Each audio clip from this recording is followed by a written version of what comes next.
कहानी में एक योद्धा जो युद्ध में अपने पक्ष की हार को महसूस कर रहा है, अपने डर और चिंता को व्यक्त कर रहा है।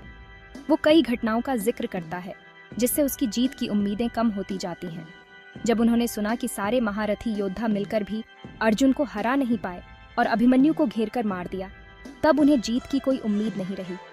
फिर अर्जुन ने अभिमन्यु की मौत का बदला लेने के लिए प्रतिज्ञा की और अपनी प्रतिज्ञा पूरी भी की। कृष्ण ने जब अर्जुन के थके हुए घोड़ों को आराम और पानी दिया और फिर युद्ध जारी रखा, तब भी उन्हें जीत की कोई उम्मीद नहीं थी। अर्जुन ने अकेले दुश्मनों को रोके रखा जबकि उनके घोड़े थक गए थे।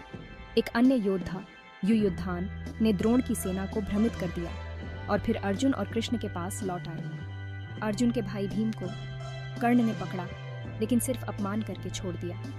इसके बाद कई बड़े योद्धा जैसे द्रोण, कृतवर्मा, कृपा, कर्ण और अन्य ने युद्ध में भाग लिया, परंतु अभिमन्यु के हत्यारे सैंधव जयद्रथ को मारने से नहीं रोक पाए। इस कहानी में युद्ध में कई असफलताओं का सामना करने के बाद एक योद्धा ने अपनी हार मान ली। उसे बार बार लगा कि उनके पक्ष के योद्धा अर्जुन के साहस और उनके दोस्तों जैसे कृष्ण और युयुधान की रणनीति के आगे कमजोर साबित हो रहे थे। ये कहानी संघर्ष, बदले की भावना और हार के डर के बारे में है। 8. पराक्रम और निष्ठा। अर्जुन की अभिमन्यु के लिए प्रतिज्ञा और उसे पूरा करने का संकल्प सच्चे योद्धा की पहचान है। 2. रणनीति और टीम वर्क। कृष्ण की अर्जुन के घोड़ों को आराम देना और युयुधान की रणनीतिक मदद युद्ध में जीतने के लिए जरूरी है।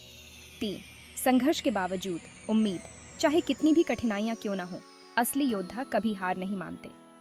4. अपमान भी हार का हिस्सा।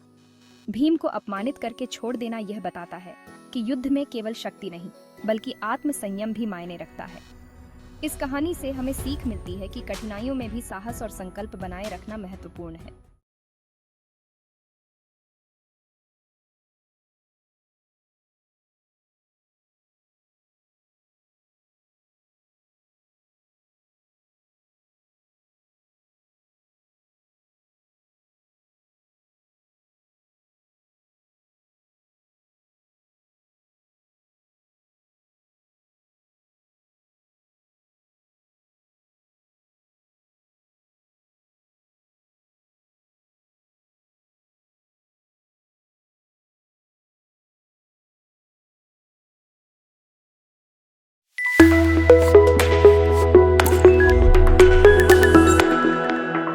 The Teaching Troops.